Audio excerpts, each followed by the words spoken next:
Aproveitando que você está passando por aqui, eu quero te fazer uma pergunta. Você já parou para pensar o que a máscara revela? Algumas pessoas entendem as máscaras como ornamentos para suas casas, outras pessoas entendem como fantasias para comemorações como o Halloween e o Carnaval.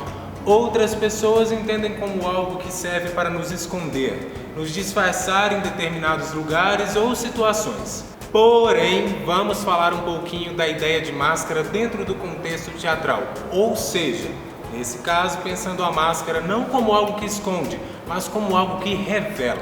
Mas o que a máscara revela? Vamos pensar essa ideia de revelar como externalizar características, sentimentos ou sensações através do seu corpo e da sua voz. Para isso, é sempre muito importante passar por um processo de experimentação que começa em conhecer o seu corpo e a sua voz. No teatro, falamos que a ferramenta de trabalho do ator é o seu próprio corpo. Então, vamos falar um pouquinho sobre procedimentos de treinamento e expressão corporal. Sair da zona de conforto é o primeiro passo para experimentar com mais liberdade a sua expressão corporal. Pular corda é um ótimo procedimento de treinamento, tanto para aquecimento do corpo, quanto para ativar na sua memória corporal alguns elementos importantes da atuação que serão acionados quando você for para a cena. O exercício de um controle da sua respiração, o ritmo do movimento, diferentes possibilidades de movimento a partir de um mesmo ritmo, entrada e saída de cena e outras coisas que cada um pode descobrir a partir da sua relação com a corda. Claro, não podemos esquecer da triangulação.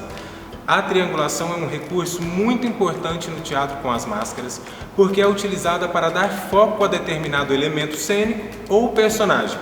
A pessoa que está em cena compartilha com o espectador algo muito importante e o convida a direcionar a sua atenção para o que está sendo mostrado, ou seja, todas as atenções estão voltadas para o mesmo elemento cênico ou personagem que está em foco. Tudo isso feito através da expressividade do corpo em cena. Se desafiar é importante, mas não se esqueça de fazer as coisas no seu tempo, respeitando o seu corpo, principalmente se você tiver alguma limitação física ou questões de saúde. Sair da sua zona de conforto não significa colocar em risco o seu bem-estar. O treinamento com a corda é um exemplo simples de coisas que podemos fazer para experimentar um desafio corporal.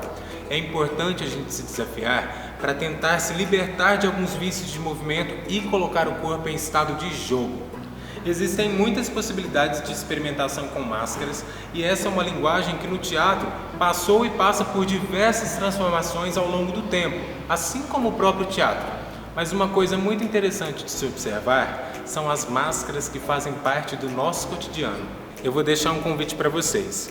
No seu dia a dia, na sua relação com as pessoas, tenta observar se existem alguns elementos que podem ser considerados máscaras do cotidiano e como as pessoas se relacionam com eles.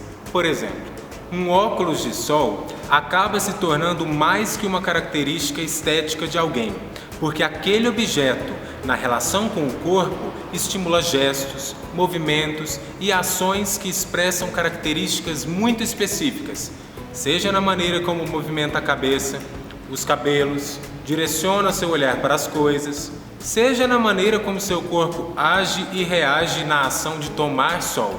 Enfim, quais outros elementos do dia a dia podem se aproximar dessa ideia da máscara que revela?